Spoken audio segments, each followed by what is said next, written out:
একটা হলো ভবিষ্যৎকে নিয়ে উৎকণ্ঠা, দুশ্চিন্তা, হতাশা। আরেকটা হলো অতীতকে নিয়ে উৎকণ্ঠা, দুশ্চিন্তা, মনোবেদনা, মনোকষ্ট। আমরা আলোচনা করছিলাম সম্মানিত দর্শক, এটা হলো শয়তানের পাঠশালার প্রথম পাঠ। আল্লাহ তাআলা কোরআন কারিমে আমাদেরকে জানালেন, শয়তান তোমাদেরকে ভবিষ্যৎ, অসহায়ত্ব, দুর্বলতা, দারিদ্র্যের ভয় দেখায় আর অশ্লীলতার নির্দেশ দেয়। আর আল্লাহ তোমাদেরকে বলছেন তোমাদের তিনি ক্ষমা করবেন, তোমাদেরকে প্রাচুর্য, বরকত, কল্যাণ, মেহেরবানি দান করবেন। কাজেই আমাদেরকে আল্লাহ তাআলার রহমত বরকতের আশায় অন্তরটাকে পূর্ণ রাখতে হবে। আনা ইনদা যান্নি আবদি বি, আমি আমার বান্দা যেভাবে আমার ব্যাপারে ধারণা করবে আমাকে সেভাবে পাবে। আমার বান্দা যদি মনে করে আল্লাহ রহমত আর আমি পাবো না, ভবিষ্যৎ আমার খারাপ হয়ে যাবে, তার সেই অবস্থা হবে। আর বান্দা যদি আল্লাহ তাআলার উপর আস্থা রাখে যে অবশ্যই আল্লাহ তাআলা আমাকে এতদিন ভালো রেখেছেন, আল্লাহ তাআলা আমাকে অবশ্যই ভবিষ্যতে ভালো রাখবেন, তাহলে তো আল্লাহ তাআলা অবশ্যই ভালো রাখবেন। কাজেই মুমিনের দায়িত্ব হলো, ইমানের অংশ হলো এবং ইবাদত হলো যে আল্লাহর রহমতের উপর আশাটা পরিপূর্ণ রাখা, ভবিষ্যৎ নিয়ে কোনো দুশ্চিন্তা না করা। ভবিষ্যৎটা আমরা কিছুই জানি না, ভালো অথবা মন্দ, আমরা যত দুশ্চিন্তাই করি না কেন, ভবিষ্যৎ যেটা হবে সেটা হবে। আমরা ভালো চিন্তা করলে সওয়াব হবে, আল্লাহ রহমতের আশা থাকলে মন ভালো থাকবে, আল্লাহ বরকত দেবেন।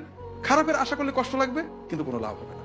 আর এজন্যই তো আমরা দেখেছি আল্লাহ রাসূল সাল্লাল্লাহু আলাইহি ওয়াসাল্লাম বলেছেন, মান আসবাহা মুআফান ফি জাসাদিহি ওয়া আমিনান ফি সিরবিহি ওয়া ইনদাহু কুতু ইয়াউমিহি ফাকান্নামা হাইজাত লাহু দুনিয়া বিহাদাফিরিহা।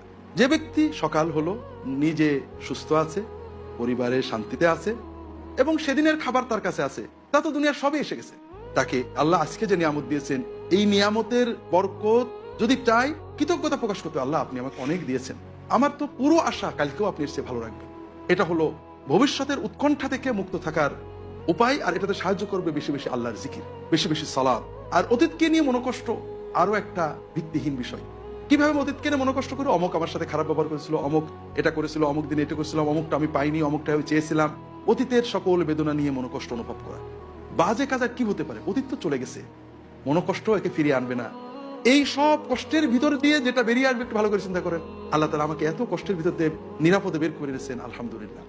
কাজে অতীতের কষ্টগুলো যখন মনে আসে, তখন আল্লাহর নিয়ামতগুলো স্মরণ করুন। ভবিষ্যতের উৎকণ্ঠা যখন মনে আসে, আল্লাহর অতীত এবং বর্তমান নিয়ামতগুলো স্মরণ করুন।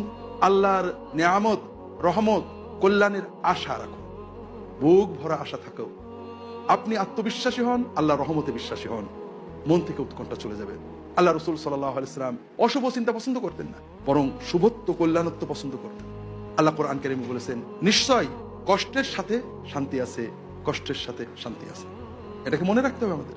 আমরা অনেক সময় এটা একটা শিরিক বা শিরকমূলক অনুভূতি, যে আমরা সকালবেলায় বা প্রথমে যাত্রাপথে প্রথমবারে কোনো খারাপ হলে চিন্তা করি বোধহয় সবই খারাপ হয়ে যাবে, প্রথমেই খারাপ মানে সবই খারাপ। এটা শিরকি করা।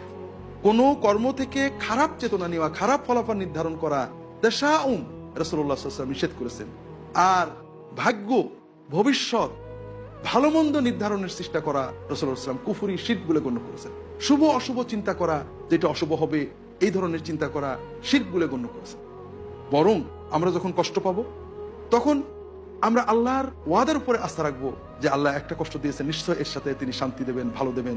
আল্লাহ তো বলেছেন আল উসরি ইউসরান, কষ্ট হলে তার সাথে একটা ভালো আছে। কাজেই আমরা সবসময় আল্লাহর রহমতের আশা রাখবো, আল্লাহর ওয়াদায় বিশ্বাস করব, শয়তানের পাঠশালার পাঠ থেকে দূরে থাকবো, আর আল্লাহ তাআলার জিকির বেশি করব। এটা হলো আমাদের মানসিক সুস্থতার মূল ভিত্তি হিসেবে আল্লাহ রাসূল সাল্লাল্লাহু আলাইহি ওয়াসাল্লাম এবং কোরআন কারীমে আল্লাহ তাআলা আমাদেরকে শিখিয়ে দিয়েছেন।